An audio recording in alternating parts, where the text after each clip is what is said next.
We were given so many prizes.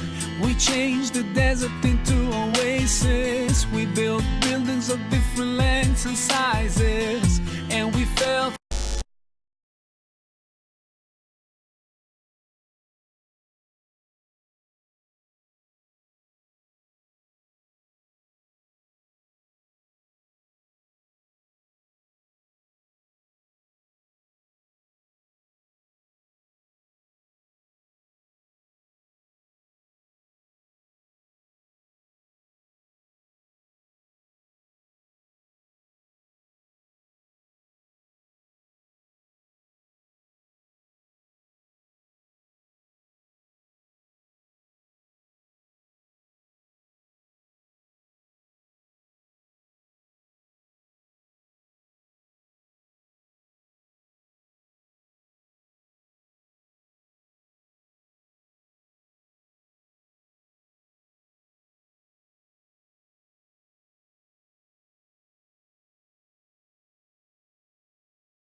dia terlupa kepada rezeki itu adalah milik Tuhan.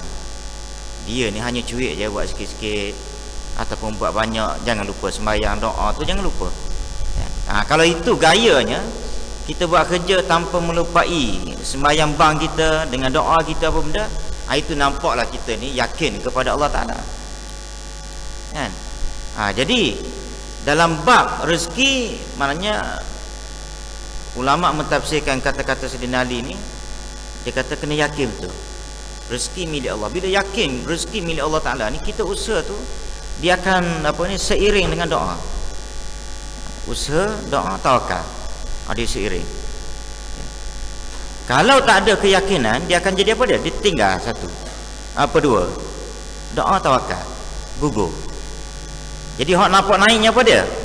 Pendahulunya apa dia? Pendahulunya usaha. Itu dia usaha tu sampai orang panggil tak nampak gaya sebagai orang Islam lah, nampak usaha dia tu. Jadi ada orang menega, tanya mari surau dia. Cantik lah. Program dia tu cantik. Nampak keyakinan dia terhadap rezeki itu adalah milik Allah Ta'ala. Nombor dua, adil.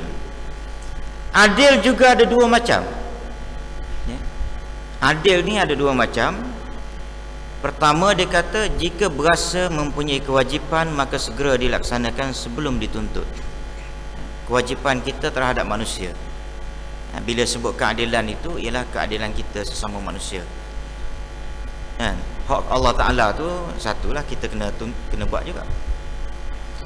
sebelum Allah Ta'ala tuntut di hari akhirat besok, sembahyang bank kita tu kena jaga belaka. Itu keadilan tu kita kena jaga. Dalam masa yang sama, keadilan sesama manusia pun kena ada juga. Keadilan kita terhadap isterinya, terhadap anaknya, semua, ya. Baik. Dan jika berasa mempunyai hak, maka menuntut dengan lunak dan baik. Kita ialah hak orang, hak Allah Ta'ala pada kita. Besok kita sembahyang, itu hak tentu. Puasa, tak lama lagi nak puasa, itu Allah Ta'ala akan tuntut. Haji itu dia tengok keadaan. Sebab dia, Allah Ta'ala sendiri dah longgarkan sikit kalau mampu. Kadang-kadang mampu dah, duit mampu semua, tak mampu dari sudut kota pula kan. Semua kesihatan badan, duit ada, tak ada masalah, boleh pergi standby. Punya standby, kota tak lepas kan. Terpaksa bagi orang lain dulu yang daftar dulu ke apa benda. Tak mampulah tu, takdir mati, tak apa, macam mana, tak ada kena-mengena kita. Kalau ada masalah pun tanyalah orang yang bagi kota tu. Orang yang bagi kota pun dia, ialah ada orang kata kat saya bab kota-kota ni, dia kata kota apa, dia kata orang nak pergi Mekah. Ini yang saya katakan, bahawa ilmu agama ni tuan-tuan jangan pakai akal. Dan ilmu agama juga sebahagian daripada orang panggil keputusan para ulama juga dikira sebagai hukum. Sebab itu maknanya bila ulama memutuskan, ulama yang takut ketuhanan, kita kena follow, kena ikut, dan dia jadi satu hukum. Jadi kalau dia kata ulama memutuskan kena ikut kota, pasal apa dia? Kalau tak jaga kota ini, dia akan membahayakan keselamatan haji, para haji. Orang terlalu ramai, tak boleh nak kontrol. Jadi satu hukum. Hukum-hukum ni dia Quran hadis satu, ijma' ulama satu, dan kias. Kias. Sebab tu ada orang tanya, mari mana hukum harta sepencarian? Pokok dalam kitab tak jumpa. Tetapi ulama telah kalau di Sarawak memang dia straight bab ni. Hukum pencarian, harta sepencarian. Isteri berhak sampai 1/2. Dan di Selangor, dan Kelantan ke lagi, bahkan wilayah persekutuan, isteri kalau tak kerja pun jaga anak dapat 1/3. Tengoklah pada mahkamah, dia harta pencariannya dia berlaku biasanya bila bercerai. Dia minta duduk di rumah tu pun dikira berhak mendapat harta sepencarian sebelum dibagi 1/8. Semalam ni saya cerita ni sikit sebab semalam ada satu kes dia telefon tentang tu. Jadi saya pun elok juga saya kata cerita benda ni kat orang, ramai orang tak tahu. Baik, jadi bagi dulu 1/2 ke ataupun 1/3 ke, kalau ikut dalam mahkamah syariahnya dia kira 1/3 dengan 1/2 lah popular, harta sepencarian. Lepas bagi hot tu kalau ada 100,000, katakan dia ni memang isterinya jaga anak lagi, lepas tu kerja lagi, dia nak pergi jaga kedai ke apa benda, lepas tu ataupun admin, bahagian admin, pentadbiran. Okey, sumbangan duit tak ada, tapi sumbangan tenaga pergi. Okey, dapat 1/2. Ada 100,000 keknya ni, 50,000 bagi ke dia dulu. Daripada 50,000 tu 1/8 lagi bagi ke dia. Jadi benda-benda lagu ni tuan-tuan kena tahu. Sebab itu maknanya mahkamah ataupun ialah maknanya amanah raya sendiri pun dia nasihatkan harta sepencarian ni sebelum kelahi. Sebelum balah tu straight pergi jumpa orang panggil unit unit trust pula, trustee yang buat maknanya wasiat ke apa benda tu, pergi jumpa, cerita, okey, bahagian isteri saya ni dia bagi tu, tak kelahi, jadi itu dia harta sepencarian. Baik, jadi itu adalah sebahagian hak. Hak kita dengan Tuhan satu, Tuhan, mana kita kena laksanakan apa yang Tuhan suruh kita buat.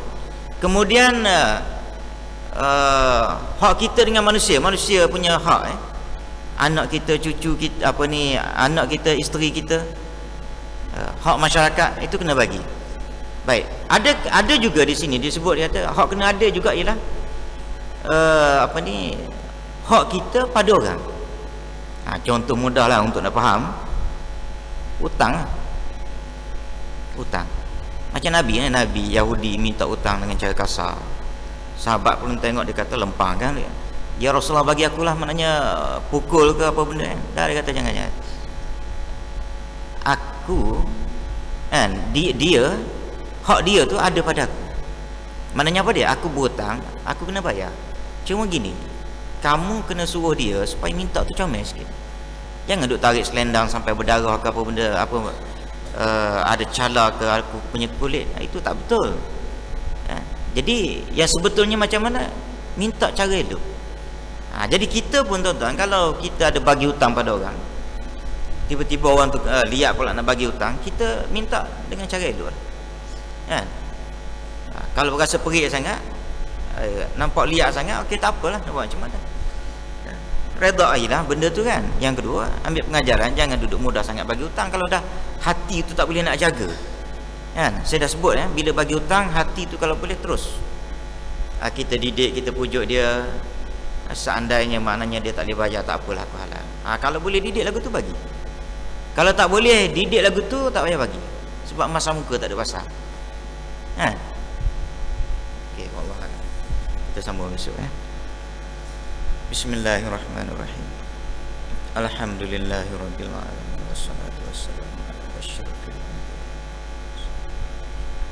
Allahumma ighfir lana dzunubana wa liwalidina wa li jami'il muslimin wal muslimat. Allahumma ij'alna minal ladzina yastami'una al-qawla wa yattabi'una ahsana. Sallallahu ala Muhammadin wa ala alihi. Alhamdulillah.